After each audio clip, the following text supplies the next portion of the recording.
Hey everyone, thanks for joining us for another deep dive. Today we're taking a look at a case that you guys requested, and let me tell you, it's a doozy. The disappearance and reappearance of Hana Kobayashi. Hana Kobayashi. Yeah, so we've got a whole stack of articles here, mostly from The Independent, and it's a case that's full of twists and turns and just genuinely puzzling details. Absolutely, and it all starts with a seemingly ordinary trip. Right, a bucket list trip. Yeah, Hana, a photographer and DJ from Maui, decides to take this trip to New York City, which she planned with her ex-boyfriend. Planned with her ex-boyfriend, okay. They fly from Hawaii to LA for a layover. Pretty standard itinerary, but it's in that Los Angeles layover where everything just kind of goes off the rails. And that is where we get to the how did we get here moment. Because her ex-boyfriend does make it to their final destination, but Hana misses that connecting flight. And to make things even more curious, she's carrying a handwritten itinerary. Like in the age of smartphones, who does that anymore? It really is a fascinating detail, isn't it? That handwritten itinerary. Right. It's like this little window into her life before things went sideways. Right. And it begs the question, was this a sign of meticulous planning, or was there something else going on? Something she couldn't put on her phone? Yeah, was she trying to avoid leaving a digital trail? Or just likes to do things the old-fashioned way? I don't know. But either way, it definitely adds another layer of intrigue to this whole story. Oh, for sure. So after she misses her flight, we have this series of unsettling sightings of Hana in Los Angeles. First, she's spotted at a Taschen bookstore. Oh, wow, a Taschen bookstore. Yeah. Then at a Nike event at the Grove. Seems like she's enjoying herself. But then things take a darker turn when she's caught on security footage at a downtown LA metro station with an unidentified person, and her family even expresses concern about her appearance in the footage, saying she looks distressed. Yeah, those sightings definitely create this sense of unease. It's like she's grifting through the city, almost as if she's trying to disappear. Yeah. Blend in exactly. Yeah. And that detail about her family being alarmed by her appearance in the metro footage adds a whole other layer of worry. For sure. What was going on in those initial days after she missed her flight? Exactly. We have these glimpses of her, but they only raise more questions. Right. And then on December 2nd, the police drop a bombshell. They release a statement saying that they have footage of Hana collecting her luggage at LAX, buying a bus ticket to San Ysidro, which is right near the U.S.-Mexico border, and get this, crossing into Mexico on foot. Wow. That border crossing is really a turning point in this case, isn't it? It takes what seems like a missing person case and makes it infinitely more complex. Yeah, it raises the question, was this a planned move or a desperate act? Right. And based on this evidence, the police declare her a voluntary missing person. So that suggests she wasn't abducted or forced to leave the country, but it still doesn't explain why she just vanished without a trace. It really doesn't. And voluntary doesn't necessarily mean she wasn't under duress or pressure from someone or something. And this is where the money trail gets interesting. On November 9th, just a day after missing her flight, Hana makes these two Venmo payments. One to a Veronica Amandores with a bow and arrow emoji attached. Cryptic, to say the least. Yeah, and another to a Jonathan Taylor for a reading. And digging a little deeper, the U.S. Sun reported that that payment to Jonathan Taylor was apparently for a tarot card reading. Now, I'm not sure what to make of that. Is it just a coincidence, or is there something more to it? Those payments are incredibly intriguing to me. Were they part of some plan, or were these just transactions she made out of necessity or impulse? And that bow and arrow emoji, it's so strange. Could it be a symbolic message? A warning? It's like she's leaving these breadcrumbs, but we don't know where they lead. Yeah. And then there are the texts Hannah's family starts receiving these strange and cryptic messages from her phone.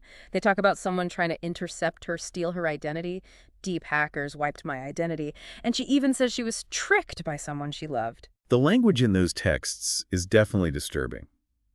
Phrases like "mind F" really point to someone who is feeling paranoid and deeply distressed. Right, and what's so strange is her family said these messages didn't sound like her at all. They said she started using terms like hun, love, and babe, which they said was completely out of character. Yeah, it's almost as if someone else took over her phone, or she's deliberately trying to mislead whoever's reading those messages. It really is a strange detail. And then, just when you think the case couldn't get any more complicated, tragedy strikes.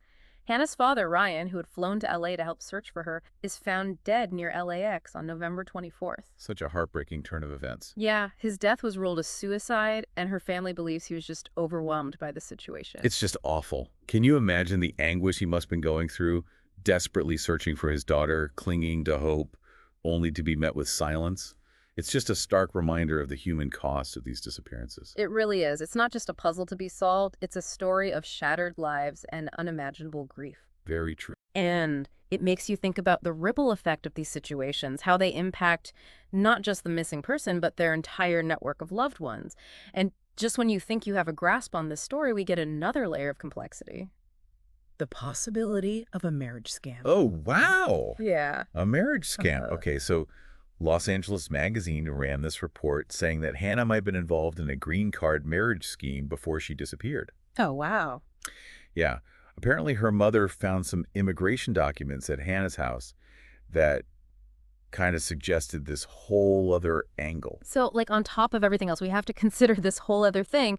Like, it's almost too much to process. You got this missing woman, potentially mixed up in some kind of marriage scam, sending these cryptic messages, and then her father tragically takes his own life during the search for her. Yeah. And sources close to the family said that she might have been scammed out of money by marrying this Argentinian man.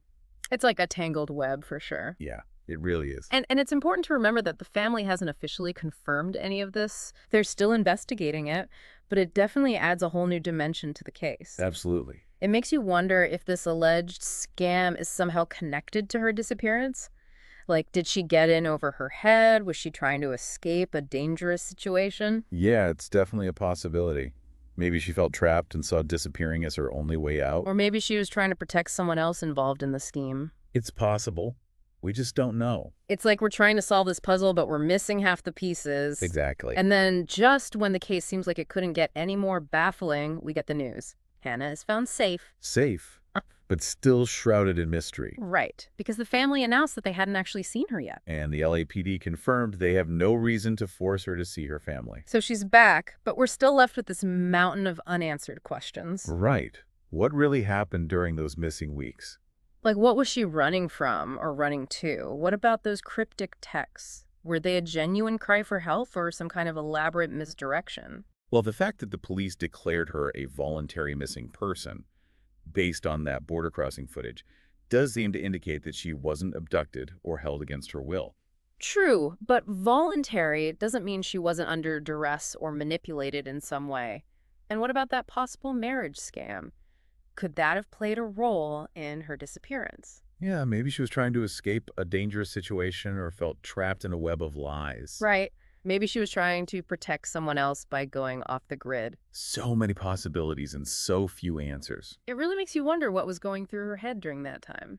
Lieutenant Doug Oldfield from the LAPD's Missing Persons Unit told People magazine that while they have no reason to compel her to see her family, she's not obligated to speak to the police either. So it sounds like she's exercising her right to remain silent, which of course is her prerogative, but it only deepens the mystery surrounding this whole case. If she chose to disappear, what led her to that decision?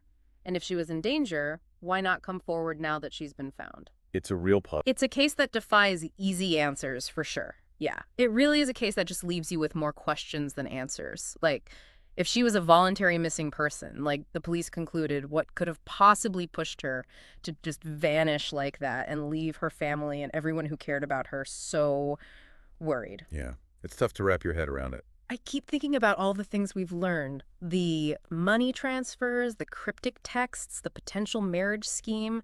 Could any of those things explain why she did what she did? It's the million-dollar question, isn't it? Yeah. And I think it's one that only Hannah herself can truly answer. Yeah. But I think what's so interesting about this whole case is that it reminds us that even with all the ways we're connected these days and all the ways we're tracked, there are still these mysteries about human behavior that we just can't easily explain. It's like this case pulled back the curtain on how much we might not know about the people around us, even the ones we think we're close to. Right. Yeah. And it makes you wonder, what would you do in a situation like that? How far would you go to protect yourself or your loved ones or maybe even your secrets? That's a great question to think about. So even though we know Hannah's been found safe, this case still has so many loose ends. It really makes you think about how complicated people are and how much we all want our privacy and all the things we just don't know about the people we see every day. Absolutely. And for everyone listening out there, I want to leave you with this. As you go about your day, remember that every person you meet has their own story, their own struggles, their own mysteries. And sometimes those stories take unexpected turns, leaving us with way more questions than answers. Thanks for tuning in. And thanks for joining us for another deep dive. We'll see you next time.